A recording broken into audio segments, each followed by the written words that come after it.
Happy New Comic Book Day, geeks, and welcome to issue 88 of the Script Heroes podcast. I'm Katie. And I'm Joseph, and today we're going to be talking about Batman and Robin, issue 24, Batman Dark Patterns, issue 9, Blood and Thunder, issue 4, Bug Wars, issue 6, the finale of the first arc, and Buried Long, Long Ago, issue 4. Yes, lots of good stuff to read today. Be sure to hit subscribe to add our show to your pull list, and let's jump right into Batman. Batman Dark Patterns, issue 9. The writer of the series is Dan Waters of Nightwing, Lucifer, and the Six Fingers, and who we just uploaded an interview with on the podcast. So you should check that out for sure. Link in the description. The artist on the series is Hayden Sherman, who's worked on Absolute Wonder Woman, Chicken Devil, and Detective Comics. The colorist is Triana Farrell, and the letterer is Frank Kveteran. Katie. Yes. We were real into the ending of last issue and the setup that it laid for this issue, the third arc ender we've gotten in this limited series. Yes. Talk to me about it. I quite liked this issue. I think that it had a really interesting challenge going forward in that it was basically Batman is going to be tied up this entire issue, and he essentially has to talk and manipulate his way out of being burnt to death via acid. And I think that the way that Dan Waters navigated that was actually really, really rad. I felt like the tension was there the whole time. I never felt like it was I don't know, a kind of inane thing that he was needling at. And it never felt like it was a huge jump to the things that he was observing. So I think that it was a really clean and really great detective-y Batman, where he's I am using everything I see around me. Everything that I see is a weapon that I can whip out. And I think that the rationale that we get for all of the things also was super rad. I think that it created a really good end to this arc, which is great because historically with Batman Dark Patterns, the arc enders haven't been our favorite bits of it. Yes. But I think for this arc, last issue was so good, so I don't know that I could say that this was my favorite issue of the arc, but it felt like a really strong ending to the arc. So I quite enjoyed it. Again, I think that Hayden Sherman's art is always just absolutely stellar. They get to go wild with some funky page layouts, as they always do. As they do. As they always do. And I think that this had a really good kind of tragic angle to it that I was not expecting. There is something that happens in this issue that really fucking blindsided me, which is great. You love to be blindsided by a book. Fully you feel? agree. It's I think it's pretty easy to say this is the best arc ender of Batman Dark Patterns so far. I feel very strong in my saying of that. No, it worked really, really well. It was a very intriguing. It wasn't a Batman fighting his way out, so you get to do a little bit of a different end to an arc here, and I think that it really laid into Dan Waters' strengths as a writer in a way that really let him do something really, really cool here. Like you said, there's some really good emotional bits in this issue. Like you said, this kind of a moment that you really don't expect, and it's a very, very good moment. You touched on Hayden Sherman's artwork, which is obviously phenomenal and helps to, because it is a very intimate, kind of singular moment issue. Not much physically happens in this it's a issue. talking issue. Yeah, exactly. Which for an arc ender is obviously, I think, a fairly big risk, and I think they pulled it off incredibly, incredibly well. I just think this worked so well. I think also you had mentioned that Batman using everything at his disposal was great. I like the fact that it was very reasonable. It wasn't very exactly. It feels like something that any person could do if they just paid attention to what was going on. It's these are very easy leaps to make. There's things of when did certain events happen versus how old the old man is. That's something anybody could pick up on if they just knew when the thing happened and used basic common sense. And paid attention. Exactly. It's all about the fact that Batman is actively thinking about all these things that other people wouldn't be, instead of it being Batman smells this, lead and he can tell that the bullet was used. sometimes, and like it can be something that's okay in comics sometimes, but sometimes it goes to like extreme things where you're like, Yeah. okay, you kind of made up a reason to get yourself out of this. This Hmm. never felt like that. It never felt convoluted. It always felt very like uh plausible. It felt Yeah. right. Yeah, and I think that's one of the things we've talked about Batman Dark Patterns in general is that this feels like a very realistically while still like special Batman. Like Batman still Right. feels like he's a great detective and like a great superhero, but it doesn't feel like he's at this level where it's like this is unreasonable. Like this doesn't make any sense. And I think a really great part of that is this kind of nebulous year 3-ish Batman, because we're Yeah, not allowed to yeah. do year 1 or year 2 anymore. So much in year 1 and 2 at this point. But yes, I feel like that really, really lends itself to that good kind of classic Batmaning, because you don't have to up the ante from, a fucking century of Batman adventures. It's like, no, we're telling stories in the here and now, and we're not worried about all of that. And they're all of which like they were just doing. I guess technically the Scarface one wasn't, but for the most part, we're doing kind of original, or at least original Yeah, spins on things in this series. So it's not like let's just go up against the Joker or Penguin again. It's like we're going to tell some new stories that it makes sense for a young Batman to kind of yeah, get into. So yeah, which is this so this issue cool. is really really good. I really Yes, um fully agree. But this is not all the Batman that we have to tackle no today. It's time for the finally conclusion of the Memento arc in Batman and Robin. Batman and Robin, number 24. This comes to us from writer Philip Kennedy Johnson of Action Comics and Green Lantern War Journal. The artists, because we have a handful, are yeah Miguel Mendoza of Nightwing, Justice League, and Last Ride. Justice League Last Ride and Aquaman. Carmine DiGomenico has done The Flash, Justice League, and Batgirl, and Junie Ba is back, who has of course done The Boy Wonder, TMNT Nightwatcher, and Monkey Meat. The colorist across the whole book is Marcello Mialo, and the letter is Steve Wands. Jay, the end is finally here. We are yes done with Memento as we're of done the with end of them. this issue. Yes. Did it Uh, stick the landing? Did it earn its, 12 issues of Well, build-up? that's a lofty. I love when you toss something to me like that, where it's like it feels impossible for me to like say yes, and you're like setting me up. Um, it's an interesting issue to review because I think as an issue, it's fairly strong. Um, I particularly like a lot of what Damien gets in this issue. I think he gets a great big moment. That's really nice. Um, I think that it is not an ending that makes me feel like we need to spend 12 issues on this character.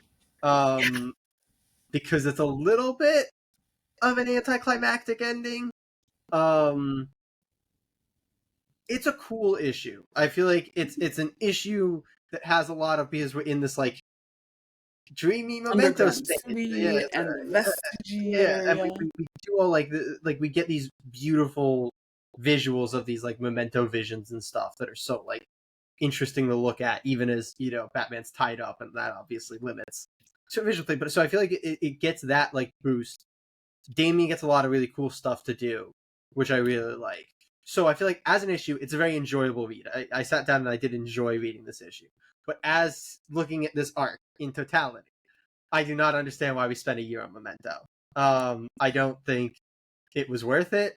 And also, I feel like coming out of this arc, Damien's character arc was a character circle, Yeah. which is a little bit disappointing. I also still don't fully get the Damien like adventures of Batman. Like that still does not feel like Damien to me, and it feels like just an excuse to have Junie Ba draw like fun. Which, like, is a very fair thing to want an excuse for. Um, Just give but him like, Wonder then. Like, yeah. Um, yeah, I think that you are right that this is a stronger issue from it. It's an issue that I feel like very weirdly between the like reveal of who Memento is and which I like also thought was a little the bit of like, okay, yeah, between that reveal and the way that like Lortek and Batman talk, I guess, and like I don't know, air out their laundry with each other, and they're like, yes, we're gonna put a little capstone on our relationship. Like we've yeah, a little end of arc for that thing too. it's wild to me that we spent 12 issues on this arc and neither one of those things felt like they had enough runway leading up to them. I'm Yeah. like, I feel very unfulfilled by Lortek and Batman's arc because I feel like they didn't really do enough, but maybe it's just that it wasn't like emotionally resonant, or maybe it was that it was too long ago that they did stuff.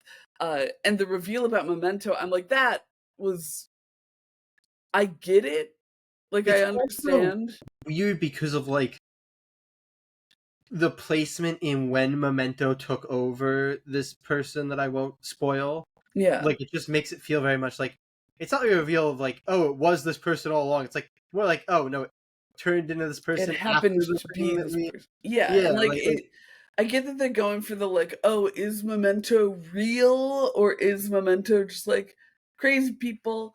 Uh but I don't know, I don't love that. I feel like it was a really disappointing end to the it's Memento arc. also such a like bow on and like I said, Damien kind of ends up back where he was. Lord Dang Batman working out to like a point where I don't think it's gonna be, super relevant, though we get kind of a little bit of like, okay, maybe we can pull her back in Mhm. a way. And the Memento is very much like put away. So it doesn't feel like it was like, oh, we spent a year to set up a new Batman villain that we want to be a part of the mythos. It's more like we spent 12 issues on this, I guess, because then we'll have like a big story that we can sell as like its own thing, but I don't think it really landed in that sense. And so without it setting up things that are going to like resonate through the series moving forward, I don't know that it has earned its place as like a 12 issue Yeah, epic. fully That feels like an agree. epic in my comic. I think that you're right. It feels like Philip Kennedy Johnson was given an assignment of like, okay, and we want a 12 issue arc. I feel like And they he's like, wanted oh, jeez. War World Saga, but for Batman. Like they wanted something like though I think the War World Saga is even longer than 12 issues. But it feels like they wanted something like that for Batman from Philip Kennedy Johnson, where they can be like, we'll put this in a big book that's going to sell really well in bookstores. Because it's Yeah. this awesome seminal story for this And it character. just wasn't. Yeah. It just wasn't, unfortunately.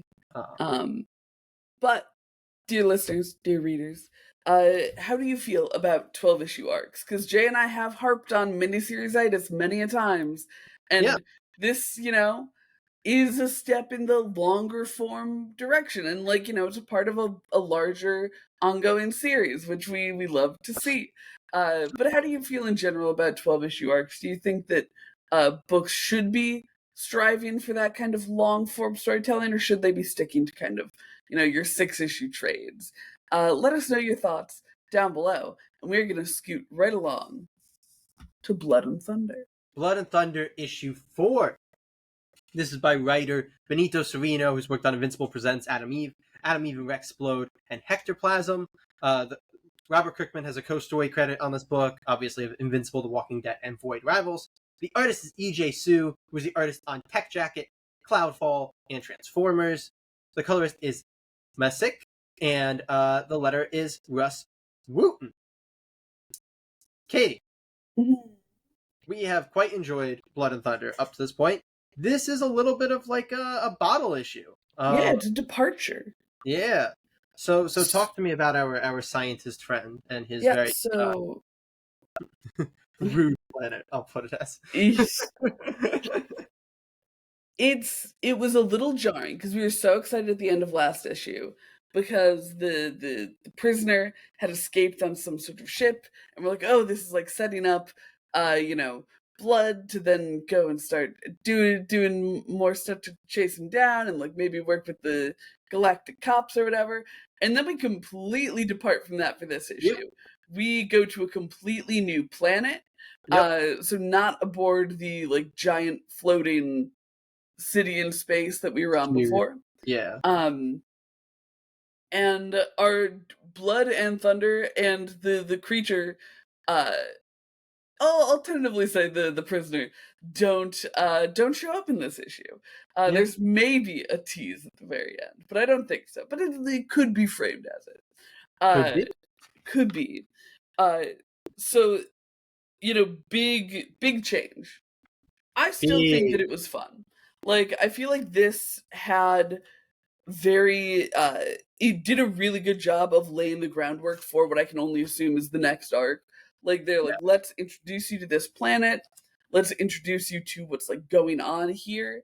And I was a little grumpy about it at first when Blood and Thunder didn't show up at all because they're like such fun characters. Yeah. It's weird to call the gun a character, but he is. Uh, Yeah, absolutely. yeah, he's in the title. So I was at first a little like, oh well, when the fuck are they going to show up? Like, come on, clearly they're going to be coming here and solving alien mysteries, for fun.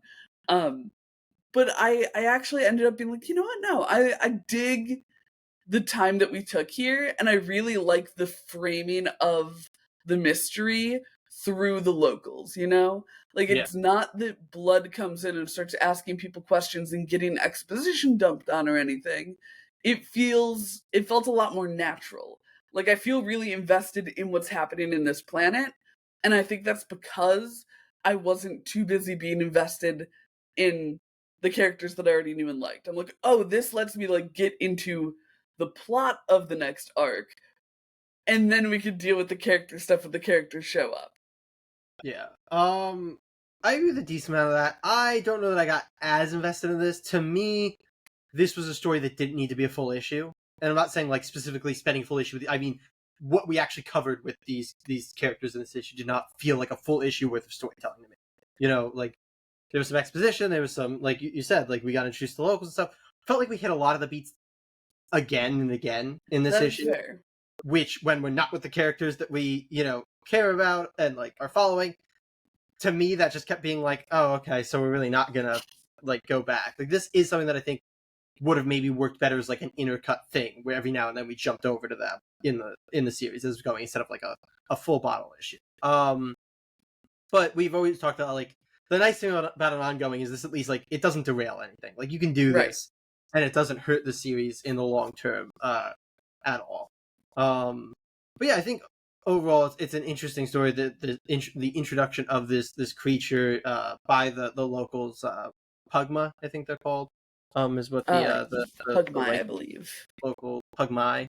Pugmai like was cool. The stories, the way that like that affected the humans and like their, I guess like, want to not believe in anything that they hear related to that, I thought worked really well. EJ Sue got to do a lot of cool stuff with like different looking characters and the monster in this, so I really, really enjoyed that. But We yeah, to love me, EJ just drawn aliens. absolutely so much. But yeah, to me, it didn't read as like, oh, this is a story that needed to be an issue long. Especially because we get, and I'm sure we won't follow up on it immediately, would be my guess, but we get like we don't really finish. We get like a very abrupt cliffhangery ending, in classic Skybound fashion. But with it being with these characters after a whole issue of kind of like fumbling around almost, like we have a clear point, but we kind of just keep hitting the same thing. That's fair. I think the saving grace for me is, like you said, with it being an ongoing, I was like, oh, I actually just kind of enjoyed sitting here with this. Like, I don't feel like this is time that is being taken away from something else.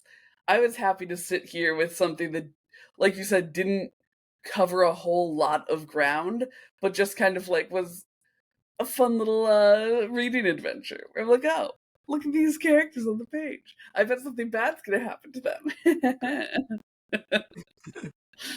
The insight into how Katie reads right there. Yes, We're fine. exactly. But my friends at home, let us know. Do you like an issue that is like self-contained and even if not totally apart from, the greater story, does kind of create that pause and momentum? Like we had this one. We also 1,000 years ago talked about, I think it was issue 4 of Ultimate Spider-Man, which is one that didn't really work for me. I thought you Uh, were going to talk about the Allen issue of Invincible, which is Also, what the I think Allen issue of that Invincible. Be really sure to worked. check out our Invincible uh, read through video, Volume 2. volume So, 2. yeah. Yeah. So there's all sorts of ways that you can do these interlude issues. Do you like them? Do you not like them? What makes them good to you? Let us know down below. And we are going to move right along to Bug Wars, the Let's conclusion of the first book. do it! Bug Wars number 6. This is coming to us from writer Jason Aaron of Southern Bastards, Teenage Mutant Ninja Turtles, and Absolute Superman. The artist is Mahmoud Adsar of Conan the Barbarian, X-Men, and Batman and Robin. The colorist is Matt Wilson, and the letter is Becca Carey. And Jay, Yes. conclusion of book one. Yeah. Yes. Tell me your thoughts. It's also a chonky guy, so we got a lot of bug in this war. Yeah. But they also all have the like all of the notes and stuff at the back that help add Yes, the chunk. yes, we love the back matter. But yeah, the first thing I want to talk about is we finally get the costume that's on the issue 1 cover here, which is pretty rad. Very nice. Yeah, this is an action-packed issue, which I feel like for a essentially wandering barbarian type, because that's kind of the type of thing. Even though it's very different through like the Bug Wars lens, it's very much a wandering barbarian type world. That's kind of I think what you want out of an arc ender for a barbarian. You want this big different clans battling all in there. You know, Slade gets in there. I think that was really really rad. Mahmoud Asar is so good for this type of an issue. Like, oh my god, some of the visuals when. Oh man, what's Slade's brother's name? Why can't I think Sid? of it now? Sid. Sid, when Sid is being filled up with the bugs, is that how I should phrase it? They go up his butthole, some of them. His clenched butthole. Other ones rip out his eyeball. It's gruesome. The visuals of that really, really help you empathize with Slade as he's like going. Almost already too late help his brother, which is like a cool way to play that. And I feel like it helped with Slade. Like Slade wasn't just able to like show up and be like, no, nobody touches my brother. You know, like it made the stakes feel really real. And obviously we get Slade's father as a character for like the first time, even though he's not really real there or him. You know, it's part of his spirit. Yeah, a part of his spirit. So we get that, which I thought worked really, really well. We also get the explanation we've been waiting for, which is maybe not the perfect explanation of why the amulet worked sometimes and didn't work sometimes. Yeah. Not as fleshed out as I was theorizing it was going to be. But you know, that's fine. It's set up. Yeah. So overall, I think this is such a ridiculously fun read of an issue. It's a really, really good arc ender for me. I think you could maybe make the argument that not everything in it, especially like Slade's ascent to like full-blown hero, maybe wasn't fully earned. But as an issue, I think it's super, super rad, and I really like the setup for a potential book too. And there's a great like the arc ender for the family. I think is also really, really, really great. So good, so emotional. Really loved that. Yeah, I thought this was very, very good. Yeah, fully agree. I think that this was like. If you picked up a book called Bug Wars, this is what you would expect it to look like on the inside. This was the Bug War. And I really feel like it delivered on that. You said, everything about Mahmoud Asrar's art is so gorgeous. Like these massive battle scenes, these epic figures from each of the clans that all, like we've touched on this before because it's been present throughout, but the way that they have designed all of these clans to like have their own cultures with them, and the way that like informs the way that the clans act and the way that they dress and the way that they look, it all comes together so super duper well. My only gripe with the issue is I wish that we got like a little more from Slade's supporting cast. Like we get a little bit with Wistra. I feel like we spent like a lot of time with Wistra, and I feel like she's just got a little like one-off thing in there. Yeah, and like super fair. Yeah, because she has this cool fight with the Ant General, but then that I feel like doesn't really resolve for her, and I feel like her issue was never with the ants, it was with the spiders. I'm like, I wish that she got a little bit of conclusion there. But I also love that it calls in. Sorry, go ahead. She's definitely like a little side where it's like, well, she's here because she has to be here. Yeah. She's not like who we're focused on. So that's a good call. I think it's a credit to the issue that like that's true, and but I didn't think about that at all while reading this issue. So like, credit to the epicness of this issue. Truly credit to the epicness of this issue. She did also get a very silly little lesbian joke in. We love it. Thank you, Jason Aaron and Ally.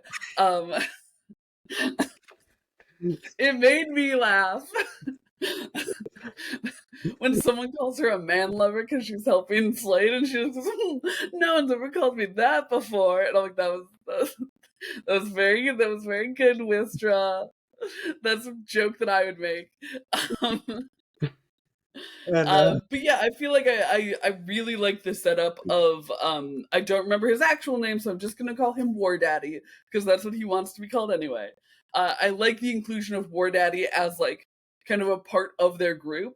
yeah, Like, okay, yeah, he's their bro now. Like, you get yeah, your cast for the next issue or the next arc, yeah. which I think was really really good because I Especially don't know because that. based on another thing that I don't want to fully spoil, like there's a good chance that if that didn't happen for the start of the next arc, we'd have to just be following Wistra alone in the bug. Right. So it Yeah. gives a dynamic there for Mhm. before things will obviously probably go where they're gonna go. I'm talking around a Right. lot of things because I don't want to spoil like the really big Right. end Absolutely. thing here. But yeah, if you know, I think what I just said will make a lot of sense. Um, Yes. Agreed. As someone who knows. Uh, but yeah, so I really like the inclusion of War Daddy like that. And I do think that Slade had such a good like emotional end to his arc. It did also feel. I think that there was a point where I was like, "Am I feeling jarred by his like anti-bug stance from a kid who like started so pro-bug?" And a part of me is like, I feel like maybe it was a big turn, but he was in this war-torn country being hunted by bugs, so like his it's not brother was actually actively being like, murdered by bugs. murdered bugs, Yeah. like that feels like um a visual that might change your entire, right. worldview. Yeah, Like so there was a that I moment in accepted, there. honestly. Yeah, that I was Yeah, there fine was with a the character moment making in that there when I was like, does this feel like too big of a I don't know, heel turn for him when it comes to the bugs. But then I was like, no, it doesn't. Like, especially because I think a lot of the stuff with the bugs before had felt like, oh, they're bugs. They're just bugs. What the fuck are you doing? They're just bugs. Leave them Yeah. alone. And now it's like, oh no, they are militant officers of an army Capable of killing full grown human beings, bugs. Like, and like willfully doing so out of like I don't know, political anger yeah. rather than like I don't know, bug survivalism. Um yeah, I think it Thank was you for a coming to super Katie's TED strong. talk on the politics of bug tribes. Um Yes. If you want more information, I will have sources linked in the description, and by that I just mean the back matter of this issue yeah. and of the first issue. But yeah, I think that it was a really Not strong all the ending. Maybe all the issues. You might be right. issues. I think you are actually. So yeah, the link to my TED Talk resources is just by Bug Wars. Um, Which but yeah, I think it was a really strong issue to end off a really epic saga, yeah, and it had me really excited for book two as well. fully agreed. Yeah, I'm very, very excited for book two. You got Big Deal Creative, so we'll see if, this is like a you have to wait years for book two type thing. But I feel like the success of Bug Wars might warrant a fairly quick and I turn. think the passion behind Bug Yeah, Wars. Like at no point has this felt like a book that Jason Aaron has approached with anything other than just abject delight. yeah. Because Like, also we're talking about Jason Aaron here. He's not exactly known for short runs on books. right. Um, And that man cranks shit out. yeah, yeah, absolutely, Like we're talking about a man who's writing a mainline Absolute Universe book and the mainline TMNT book. Like and an he's Ultimate Universe book. and an Ultimate Universe No, book. wait, no, sorry, he's not. Why am I? I'm getting myself confused here. I'm getting my wires crossed. This fool. Um, but Bug Wars has come to an end, at least for now. If you read it, is this how you wanted it to go out? Were you also a little iffy on Slade's amulet? Let us know your thoughts on Bug Wars down below, and we're going to move along to our final book of the pod, Buried Long, Long Ago. Buried long, long ago, issue 4. The writer is Anthony Cleveland, who's worked on Stargazer, Charred Remains, and Show's End. The artist is Alex Cormack, who's worked on The Devil That Wears My Face, Sink, and I Play the Bad Guy. And the letter is Justin Birch. Katie, we have Yes. utterly adored this series Yes. up to this point. Agreed. And we have a big thing to talk about that we can actually talk about now that happened at the end Yes, of the last issue. So do you want to start there? Jesse's dead. Uh, Yeah. Mama killed Jesse. Insane. Deeply insane. Like, that was crazy at the end of last issue. Woo! Horrifying, fucked up, wild, and oh my god, what a like exciting thing to happen at the same time, especially with where this issue goes. So this issue, Raya and oh my gosh, I'm forgetting the youngest sibling's name. Um Uh, it is Hattie. Ryan and Hattie. They are, I would say, on their own, but Mama has acquired a baby from somewhere. Horrifying. We like see a woman run from a room, and I'm like, did Mama just steal someone's baby? Like we know that the brothel that used to be on this land would like kill and bury Yeah. babies after like horrifying old timey abortions. Like, oh my god, what, Mama? How did you get this baby? So horrifying there. Kind of a wild pull to be like, and here's the baby as well. It's interesting too because the setup is like we start the book just with the baby there and them Yeah, talking about their little brother, and I was like, did I like totally miss the fact that they've had a little brother this whole time that just like wasn't mentioned? And then we get into fairly quickly where it's not like that long of but I had that little time soon where it was like, did I like fully miss a child in this family? no, it was the sisters all along, and now there's a mysterious baby boy. Um, this issue I loved. I feel like it was such a good, like, kind of at your darkest place issue as like a kind of lead up to We triumph. need to be You would ultimate. hope. Yeah. Yeah. Obviously, we have not read issue 5 because it's not out, but it's like really a kind of you have lost everything. What now? You've tried everything. What now? And the setup that it gives for the conclusion in this next coming issue, I am so excited for. It was like when I turned to that very final page, I was hyped. Like I'm so excited for all of this. I also think that it was such a good like I think it so I'm a little weirded out by the presence of the baby. In that I'm like, I don't know that the baby's like super necessary. Like I like the idea of Hattie and Rye needing to become older sisters the way that Jessie was, but I feel like it could have worked if it was just Rye like filling the role of oldest sibling or something. So we'll see if the baby ends up being something next issue. Yeah. Yeah, And that's what I thought. I feel like it yeah, has to be set up for something. Otherwise, it's a very weird yeah, direction if it was just for like the sisters angle. yeah. So that's my only kind of source of intrepidness. Where I'm like, oh, or trepidation. Where I'm like, I don't know what the deal with this baby is, and I don't know that. I think there's a very real world in which the baby just ends up not making a lot of sense to me. Um, but I also think there's a very real world in which the baby ends up making a lot of fucked up sense in some way. So we'll see on Because that. they killed a child in this book already. Uh, Yes. a running fucking theme. This you'll never know what book I'm talking about. Uh, but yeah, wild. Jay, how did you like Buried Long Long Ago? I really like this issue. I really like the series in general. My one gripe that I'll start with is I think killing Jesse is such a strong narrative moment. I think it's a really like big thing to build up Mom intimidating. I think it hurts the book moving forward a little bit because I don't think that Hattie and And now I'm not Rye. right are as strong of protagonists. Agreed. So I feel like not having Jesse here hurts the book a little bit. I think that it's Mhm. a little bit worse off for that. But when you start at a very high point, you can be a little bit worse off and still be an extremely, Oh extremely, yeah. extremely good issue. And Jesse's death is still like this big emotional thing that really like lays a lot of groundwork. I also love what they're doing with the fairy tale book. The I fairy tale think book. that it Oh is my god, so fucking cool. such a good like emotional beat, such a good like sisterhood bottom type thing, and obviously what happens with it, So and cool. you know other things that I really don't want to spoil because that's like the big thing I think is really, really rad. And I also think that the thing that's tied to that makes it so that I have a feeling next issue isn't going to suffer as much for Yes. Yeah. Jesse having died. So I'm willing to take that bump here, especially because, like you said, not having Jesse, I think, lends this to being our like darkest point Exactly. issue.